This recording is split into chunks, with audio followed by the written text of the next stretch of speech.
बड़ी सुंदर कल आप सभी भक्तों ने कथा श्रवण की थी।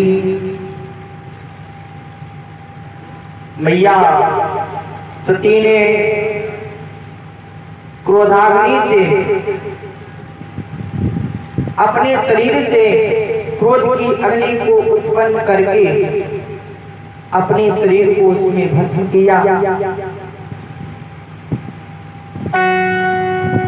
भगवान शंकर के गढ़ आए, उन्हें यज्ञ विध्वंस किया और भगवान शंकर समाधि में मग्न हो गए। फिर समय आया, हिमांचल और मैना की पुत्री पार्वती जी मैया के साथ में भगवान शंकर का विवाह हुआ।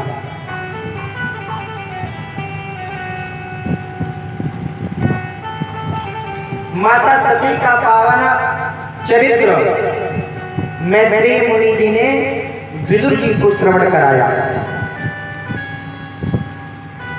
अब मैत्रेय जी कहते हैं, महाराज हे विदुर जी, मैंने आपको मनु महाराज की 3 कन्याओं का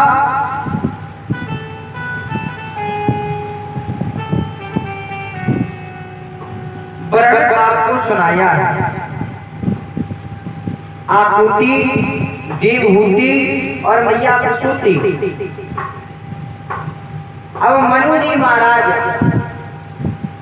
जिनके 2 पुत्र हैं, प्रियव्रत जी महाराज और उत्तानपाद जी महाराज। जाये उत्तानपादश्च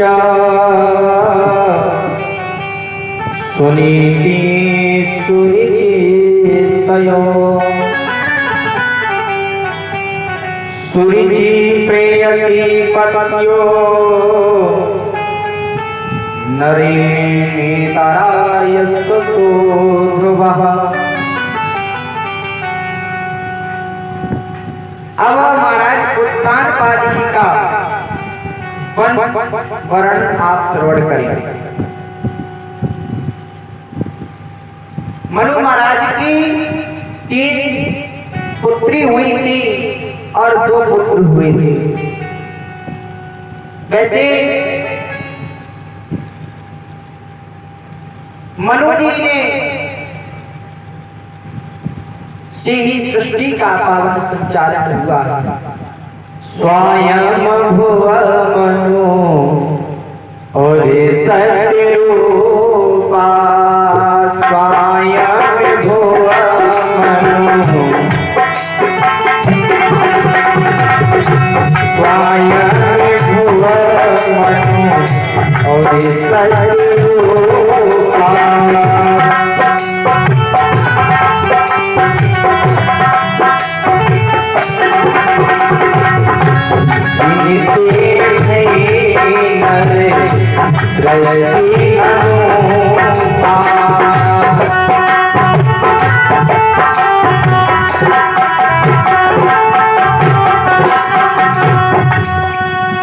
स्वयं भुव मनु और सत्य रूपा। इन्हीं के 2 पुत्र हैं, प्रियव्रत जी महाराज और उत्तानपाद जी महाराज। और उत्तानपाद जी के 2 रानियां हैं। एक का नाम है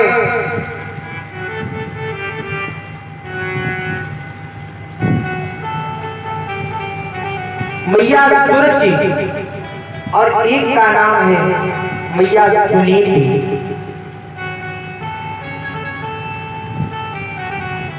बड़ी रानी जो इनकी है वो है मैया सुनीति और छोटी रानी जो है वो है मैया सुरुचि। उत्तानपाद का अर्थ क्या होता है? ऊर्ध्वो पादो यस्या सा उत्तानपादः। ऊर्ध्वो जिसके ऊपर पैर हो और नीचे सिर हो ऊ माने ऊपर, तान माने तने हुए और पाद माने पैर, अर्थात जिसके ऊपर पैर हो और नीचे सिर हो वही उत्तान पाद। अब विचार करें, क्या हम और आप उत्तान पाद नहीं है? हम और आप भी उत्तान पाद हैं, क्योंकि हमारा और आपका जब जन्म हुआ है तो हमारा और आपका मस्तक इस पृथ्वी पर पहले आया और पैर इस पृथ्वी पर बाद में आई। ऐसे ही होता ना भैया? जब हम और आप ही उत्तान पाद हैं तो हमारे और आपके ही दो रानियां होनी चाहिए। तो हम और आपकी दो रानियां भी हैं, सुनीति और सूरज। मैया सुनीति जी के ध्रुव का उत्पन्न हुए और सूरज मैया के उत्तम की उत्पन्न हुए। एक बार का वृतांत, मैया सुनीति से राजा उत्तानपाद का विवाह हो गया, पर मैया सुनीति से उत्तानपाद जी को कोई भी संतान उत्पन्न नहीं हुई। नगर में चर्चा चलने लगी कि काफी समय हो गया, राजगद्दी पर कौन बैठे? हमें लगता है उत्तानपाद जी के बाद में इस राजगद्दी पर बैठने के लिए कोई भी व्यक्ति दिखाई नहीं पड़ रहा, क्योंकि जो राजा का पुत्र होगा वही तो एक दिन राजा बनेगा, और उत्तानपाद जी के कोई पुत्र ना हुआ। तो उत्तानपाद जी ने विचार किया, मंत्रियों ने कहा महाराज आप दूसरा विवाह कर लीजिए। उत्तानपाद जी ने मैया सुनीति से पूछा तो मैया सुनीति ने भी कह दिया कि महाराज आप दूसरा विवाह कर लीजिए। उत्तानपाद जी ने दूसरा विवाह किया। जब राजा उत्तानपाद जी का सूरज मैया के साथ में विवाह हो गया और विवाह होने के बाद में जब बारात अपने महल में ला रहे थे उत्तानपाद जी, तो रास्ते में ही सूरज मैया ने पालकी को रुकवा दिया। पालकी को रुकवा दिया, सूरज मैया से कारण पूछा गया तो सूरज मैया ने कहा कि मैंने सुना है कि हमारी एक सौत भी राजमहल में है। महाराज अगर उस सौत को राजमहल से निकाल दिया जाए तो मैं राजभवन में प्रवेश करूंगी, अन्यथा मैं अपने पिता के घर पर चली जाऊंगी। राजा ने खबर पहुंचवाई, राजा स्वयं आए, मैया सुनीति से पूछा तो मैया सुनीति बड़ी सहज भाव वाली थी। सुनीति का अर्थ ही है सु माने सुंदर, नीत माने विचारों वाली, जिसके सुंदर विचार हो वो मैया सुनीति। सुनीति मैया ने कह दिया हमें कोई दिक्कत नहीं है, राज से निकल गई और सूरज मैया राज में आ गई। एक समय का वृतांत, उत्तानपाद जी भ्रमण के लिए निकले, शिकार के लिए निकले, रास्ता भूल जाते हैं तो घोड़ों की लगाम घोड़ों पर डाल करके आराम से रथ में बैठ जाते हैं। जब घोड़ों की लगाम घोड़ों पर डाल दी, रथ में बैठ गए और घोड़े रहते हैं घुड़साल में और घुड़साल में ही मैया सुनीति रहती है। तो घोड़े जब घुड़साल में आ जाते हैं तो राजा जाने लेते हैं कि ये जो स्त्री ध्यान में बैठी हुई है ये मेरी बड़ी पत्नी सुनीति है। तो आज जैसे ही मैया सुनीति ने उत्तानपाद जी को देखा तो बड़ी प्रसन्न हुई। आज उत्तानपाद जी कहते हैं प्रभु की कैसी इच्छा है तुम इस घुड़साल में रहती हो। पर मैया सुनीति तो अच्छे विचारों वाली है। मैया सुनीति कहती है हम और आप महाराज क्या कर सकते हैं, वही होगा जो प्रभु चाहते हैं। मैया सुनीति कहती है हुई है सोई जो राम रचिया हुई है सोई जो हुई है कोई जो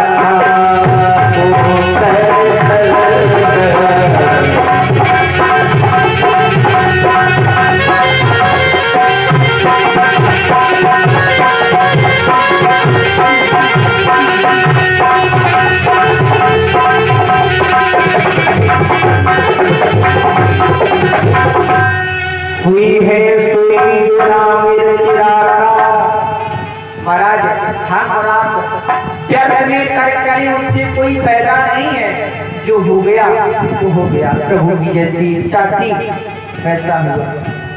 ये बताइए हमारी जो छोटी बहन है बहन में वो कैसी है? आज मैया सुनीति मैया सुरुचि के बारे में पूछती हैं। राजा कहते हैं राग चित करते हैं। प्रभु की कृपा से राजा उत्तानपाद का समागम सुनीति मैया के साथ इस रात में होता है। राजा प्रातःकाल अपने राजमहल में आ जाते हैं। प्रभु का की कृपा कब जाने किस पर हो जाए। आज समय आया, दोनों माताओं से एक एक बालक ने जन्म दिया। मैया सुनीति के जो बालक हुआ उसका नाम ध्रुव रखा गया और मैया सुरुचि के जो बालक हुआ उसका नाम उत्तम रखा गया। आज दोनों बालक बड़े होते हैं। मैया सुरुचि का बालक एक दिन घुड़सवार में आकर के खेलने के लिए आता है। वहां पर ध्रुव जी से उसकी मुलाकात होती है। आज एक दूसरे बालक अपना परिचय एक दूसरे को दे रहे हैं। तो उत्तानपाद की जो छोटी रानी का बालक है उसने कहा भैया ध्रुव तुम्हारे माता पिता कौन है? तो आज मैया का नाम तो ध्रुव जी ने बता दिया पर पिता का नाम तो ध्रुव जी को पता ही नहीं था। उत्तम जी ने कहा भैया मेरे भाई अब की बार जब कल आएंगे तो अपनी मैया से अपने पिताजी का नाम पूछ के आना। ऐसा कहकर के दोनों बालक चली जाती है। ध्रुव जी आते हैं अपनी मैया के पास में और अपनी मैया से आकर के पूछते हैं हे मैया मेरे पिताजी कौन है? आज तक मैंने अपने पिता के बारे में नहीं जाना। आखिर मेरे पिता कौन है, कहाँ रहते हैं? और कहते हैं पिता का पता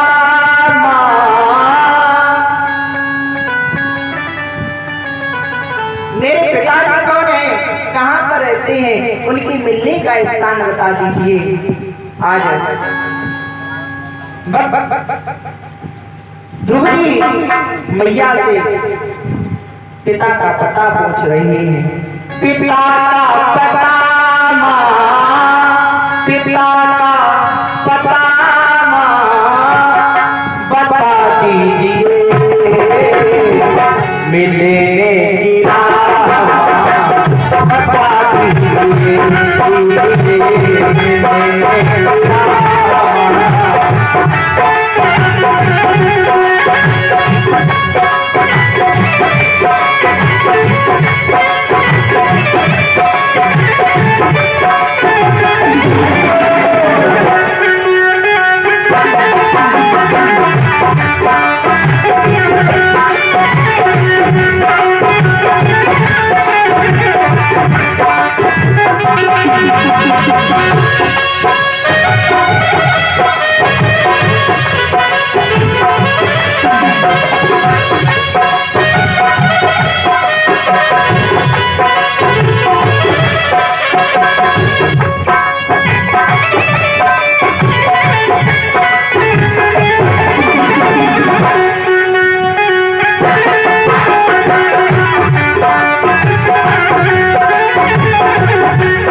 जी महाराज अपनी मैया से पूछते हैं, मैया मुझे पिता का पता बता दो।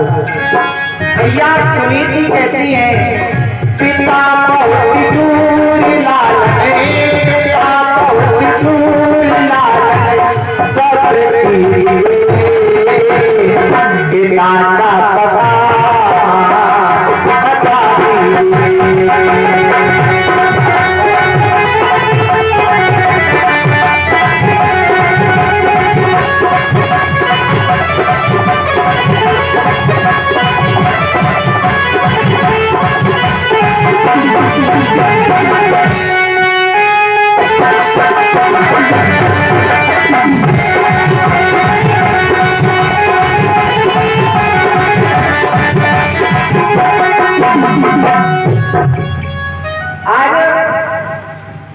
मैया सुनीति से ध्रुव जी पिता का पता पूछते हैं। मैया ने बता दिया, जो उत्तम के पिता हैं वही तुम्हारे पिता हैं ध्रुव। तो आज ध्रुव जी महाराज बड़े प्रसन्न होते हैं और अपने पिताजी से मिलने के लिए चलते हैं। राज दरबार में जैसे ही ध्रुव जी ने प्रवेश किया तो उत्तम मिल जाता है। आज ध्रुव जी बड़े प्रसन्न हैं क्योंकि ध्रुव जी को पिता का पता मिल गया था। महाराज क्या बताया जाए, आज उत्तम ने ध्रुव जी को देखा और ध्रुव जी ने उत्तम को देखा। उत्तम ने कहा, भैया आप यहाँ? तो बोले, तुम्हें एक बड़ी खुशी की बात बताता हूँ मेरे छोटे भाई, जो तुम्हारे पिता हैं वही हमारे पिता हैं। उत्तम ने कहा, अरे भैया ये तो बड़ी अच्छी बात है, चलो पिताजी से मिलने चले। आज राज दरबार में उत्तानपाद जी बैठे हुए थे। दोनों बालक हाथ से हाथ पकड़ करके जा रहे थे। जैसे उत्तानपाद जी ने दोनों बालकों को एक साथ देखा तो मन गदगद हो गया और दोनों बालकों को बुला करके अपने मानो राज सिंहासन पर बैठा लिया। जैसे ही दोनों बालकों को राज सिंहासन पर उठाला, महाराज सूरज की दासी ने सूरज को जाकर के बताया कि सुनीति का बालक महाराज की राज सिंहासन पर बैठा है, उनकी जंगा पर बैठा है। आज जैसे ही सूरज को पता लगा, सूरज ने हाथ पकड़कर मानो थप्पड़ मारते हुए उसी पृथ्वी पर पटक दिया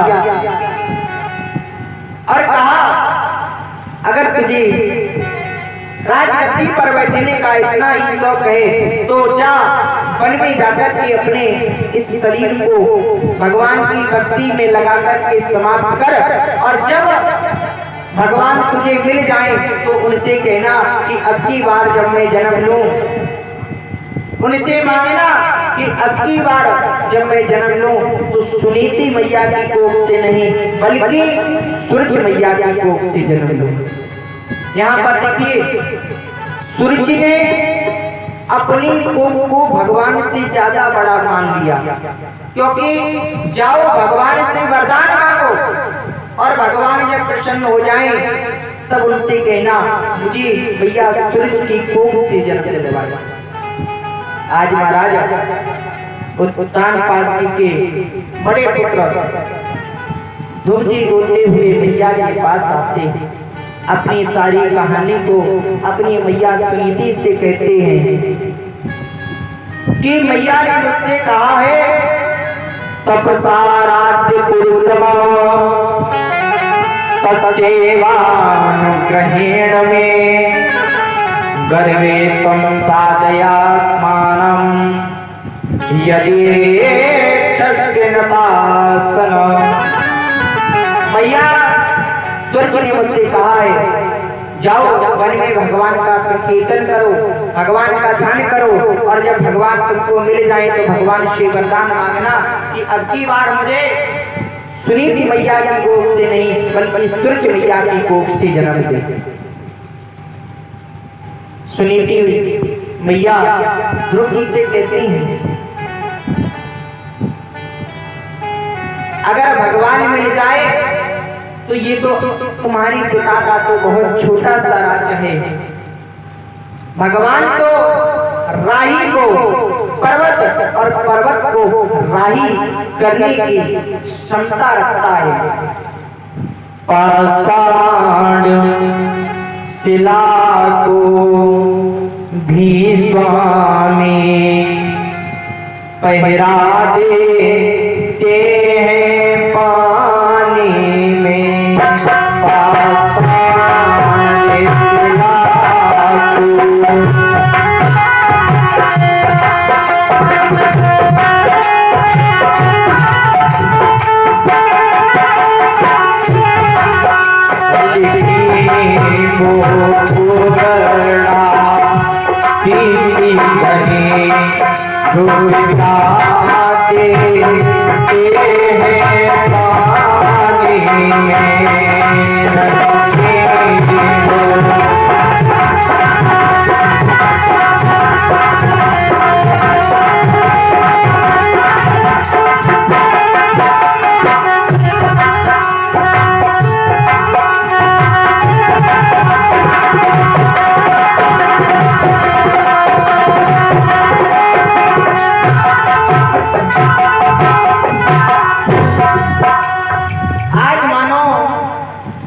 सुनीति मैया कहती हैं तुम्हारी मैया जो सूरज ने कहा है वो कुछ गलत नहीं कहा। भगवान चाहे तो पर्वत को जल में तैरा सकता है और भगवान चाहे तो काठ की बनी हुई नौका जो हर समय जल पर तैरती है वो तत्क्षण एक पलक झपकते हुए जल में डूब सकती है। बस भगवान की कृपा हो जाए। आज जैसे ही सुनीति मैया ने ये कहा तो ध्रुव जी ने कहा मैं भगवान का आराधन करूंगा, मैं वन में जाऊंगा, उस परब्रह्म परमात्मा को पाऊंगा। बस रोते हुए अपने बालक को देखा था, पर सुनीति मैया ने मानो सूरज की बातों को सही साबित किया। मातु सपत्न्या सर्दुरेक्ति विष्णुः स्वगरुड़ा दंड हस्तो हताहि हित्वा मृषन्तमा पितिरम सन्नवाचा जगाम मातु प्रदुर्न सकार। आज सुनीति मैया अपने बालक ध्रुव से कहती हैं सुनो ध्रुव, जो वन में चला जाता है वो बन जाता है। एक बार जो वन में चला गया वो बन जाता है। मेरी बात को ध्यान पूर्वक सुनो।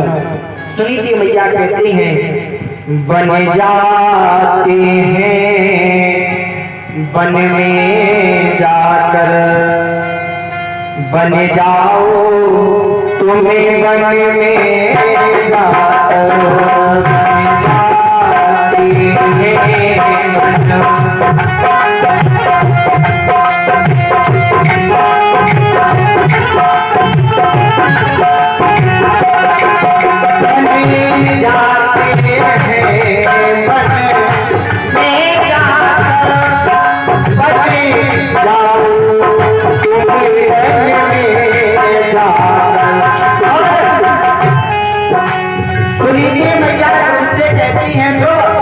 जो वन में चला गया मानो वो बन गया है। और अगर तुम वन में जाना चाहते तो वन में जाओ, पर वन में जाना तो बन करके आना है। सारी यही जगता मेरे लाल है, सारी यही धीरज का मेरे लाल बन जाते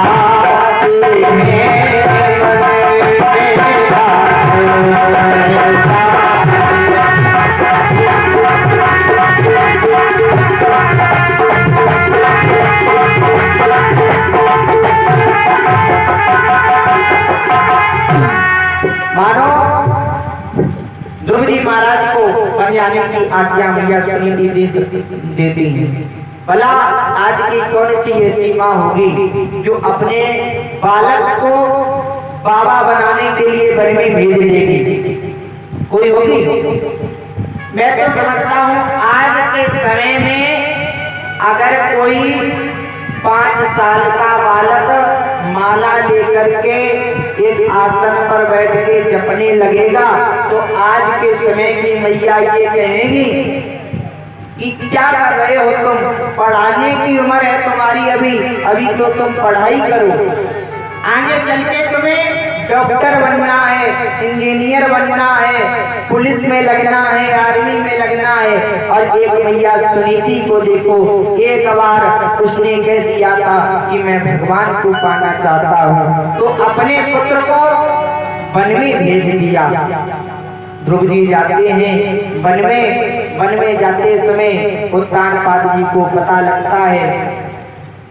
उत्तानपाद जी कहते हैं वन में मत जाओ, मैं तुम्हें अपना पूरा राज्य देता हूँ, ध्रुव वन में नहीं जाओ। पर ध्रुव जी आज भगवान को प्राप्त करने की भक्ति मन में ले चुके हैं। कहा गया है बिना गुरु के कोई भवसागर से पार नहीं होता। भगवान तो कड़ की जानते हैं। भगवान ने देखा कि मेरा एक छोटा सा भक्त मुझे प्राप्त करने की इच्छा लेकर के घर से निकल दिया, मेरा एक छोटा सा भक्त मुझे प्राप्त करने के लिए घर से निकल दिया है। तो भगवान ने मन में विचार किया कि बिना गुरु के कोई भवसागर से पार नहीं होता है। मानस में भी बाबा कहते हैं बिने गुरु भगवान दे तरह न कोई।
भगवान ने देखा बिना गुरु के कोई भवसागर से पार तो होता नहीं है और हमारा भक्ति है हमको पाने की इच्छा से निकला है।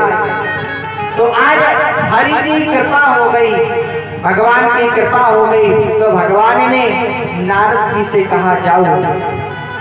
हरि की कृपा हुई क्योंकि बिना प्रभु के कृपा से तो संत का मिलन भी नहीं होता। बिनु हरि कृपा मिले नहीं संता, सत्संगति संस्कृति करता। बिना हरि की कृपा से संत मिलने वाला नहीं है महाराज। आज प्रभु की कृपा हो गई। प्रभु ने नारद जी को भेज दिया। नारद जी आते हैं। नारद जी ध्रुव जी से कहते हैं, नादु नत्पावनानम ते समानम वापि पुत्रका लक्ष्यामा कुमारस्य सकस्य क्रीडना दिशु। आज ध्रुव जी उत्तानपाद जी के जो पुत्र हैं नारद जी से मिलते हैं और नारद जी से मिले तो नारद जी ने पूछा, कहाँ जा रहे हो? ध्रुव जी कहते हैं, हम भगवान की प्राप्ति के लिए घर से निकले हैं, भगवान को पाने के लिए जा रहे हैं। बोले, तुम्हारी खेलने कूदने की उम्र है और तुम भगवान को पाने के लिए जा रहे हो। पता है इस वन में जाने कितने ऐसे संत होंगे जिन्होंने भगवान को प्राप्त करने के लिए संत का चोला धारण किया था, प्रभु को प्राप्त करने के लिए समाधि में लीन हो गए, उन्होंने अपना शरीर समाप्त कर दिया पर प्रभु नहीं मिले।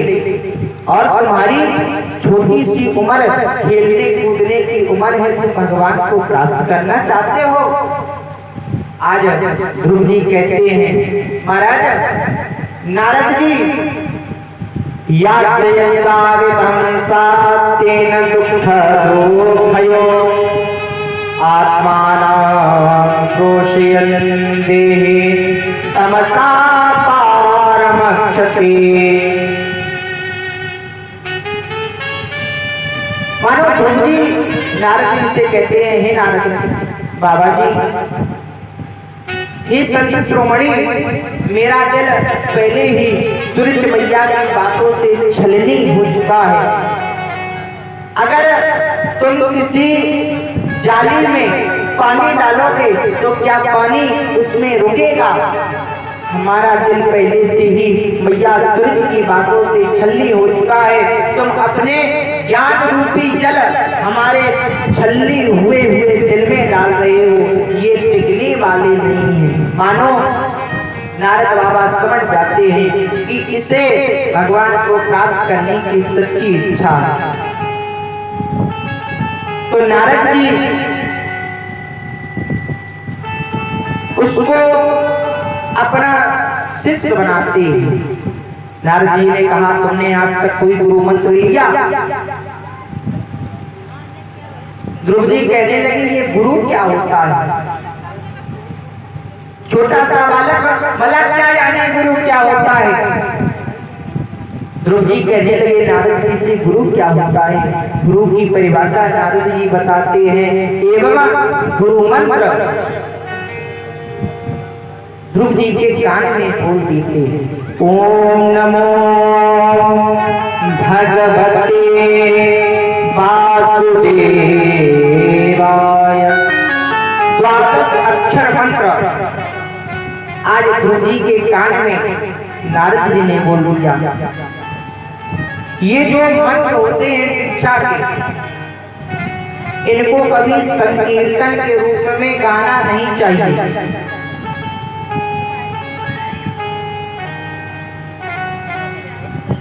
एक तो ऐसे मंत्र हैं जिनको संकीर्तन के रूप में भी गा सकते हो और वो महामंत्र भी हैं, जैसे हरि राम राम राम सीता राम राम राम हरि राम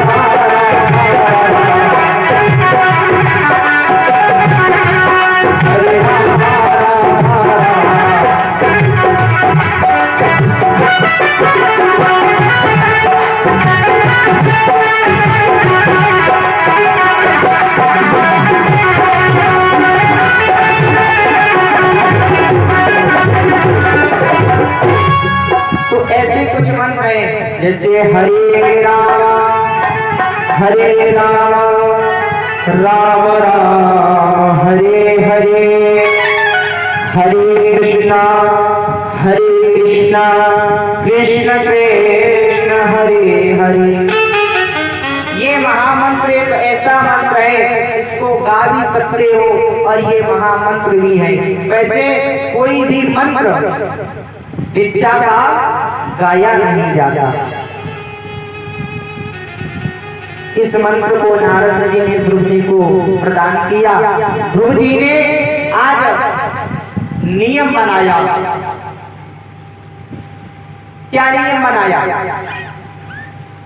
ध्रुव जी ने नियम बनाया कि प्रभु को प्राप्त करना है तो क्या किया जाए। तदात गच्छ भद्रं ते यमुनाया तटं शुचि पुण्यं मधुवनं यत्र सन्निधान्यं तत्तदा हरिः।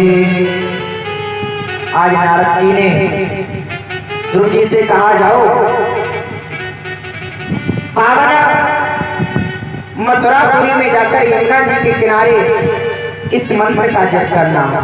ध्रुव जी आते हैं यमुना के किनारे, आकर के पावन यमुना मैया के किनारे बैठ करके नियम बनाते हैं। जैसे कोई कार्य किया जाए उसका नियम सबसे पहले बनाया जाए।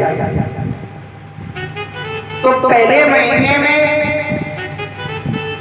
ध्रुव जी ने नियम बनाया। तिरात्रांते त्रिरात्रांते कपे बधिरासनः। 3 दिन तक बराबर जप किया और 3 दिन में एक बार फल खाते हैं और लगातार 3 दिन जप करते हैं। 1 महीने का क्रम चला ध्रुव जी का। जब दूसरा महीना लगा, द्वितीयं च तथा मासं खष्टे खष्टे अर्घकोटिने। दूसरे महीने में अनेकों प्रकार से प्रभु का ध्यान करते हैं, खट्टी खट्टी फलों को खाते हैं और महाराजा बताते हैं दूसरे महीने में सूखे पत्तों को चबाया और तीसरे महीने में जल को पीते हैं और जल को पी करके प्रभु के चरणारविंदों में ध्यान लगाते हैं। द्वादश अक्षर मंत्र का निरंतर जप करते हैं। चौथा महीना लगा। आज मानो ध्रुव जी ने श्वास पर विजय प्राप्त कर ली। आज श्वास पर जैसे ही विजय प्राप्त करके भगवान का अखंड ध्यान करने लगे तो इंद्र का सिंहासन भी डोल जाता है। सभी देवता प्रभु की स्तुति करते हैं और 5वें महीने में भगवान आते हैं। भगवान जब आए, भगवान ने कहा, हे भक्तवत ध्रुव, हम तुम्हारी तपस्या से प्रसन्न हैं, वर मांग लो। आज ध्रुव जी भगवान को मानो देख भी नहीं रहे। ध्रुव जी ने जब अपने नेत्रों को नहीं खोला तो भगवान ने ध्यान लगा के देखा कि आखिर मेरा भक्त मुझे क्यों नहीं देख रहा है। तो भगवान ने जैसे ही ध्यान लगाया तो पाते हैं ध्रुव जी के अंतरपट में मेरा एक दृश्य बना हुआ है और जब तक ये आंखों में प्रभु का मेरा जो दृश्य बना हुआ है, जिसको देख करके मेरा भक्त ध्रुव मेरे मंत्र का जाप कर रहा है, जब तक ये नहीं हटेगा तब तक भक्त ध्रुव मेरा नेत्र नहीं खोलेगा। आज भगवान ने अपने संग को लेकर के भक्त ध्रुव के गाल से लगाया। जैसे ही भक्त ध्रुव के कपोल से लगाया, वो जो छवि ध्रुव के नेत्रों में थी वो गायब हो जाती है। भक्त ध्रुव नेत्र खोल लेते हैं और जैसे ही नेत्र खुले वैसे ही भक्त ध्रुव चरणों में गिर जाते हैं। चरणों में गिरे। भगवान ने कहा, भक्त ध्रुव वरदान मांग लो, क्या मांगते हो। आज भक्त ध्रुव कहते हैं, प्रभु मेरा ध्यान हमेशा इसी प्रकार आपके चरणों में लगा रहे।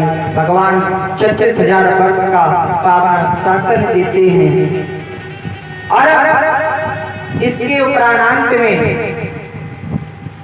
कहते हैं 36,000 वर्ष शासन करने के बाद अंत में तुम हमारे लोक में आओगे, जिस लोक को तुम्हारे भूलोक के नाम से जाना जाएगा।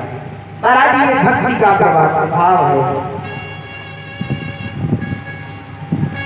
प्रथम भगत संतन कर संगा, ध्रुव जी ने संत का साथ किया और भगवान का मंत्र के जाप किया।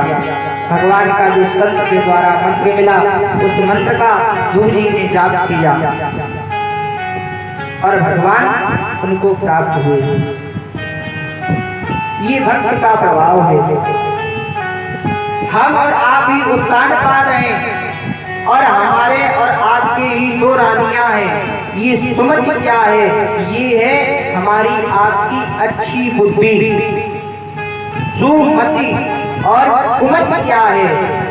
बाबा कहते हैं सुमति कुमति सबके पूरे बसहे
जिस पर प्रभु श्री राम की कृपा हो जाती है, उस पर मानो सभी कृपा करते हैं।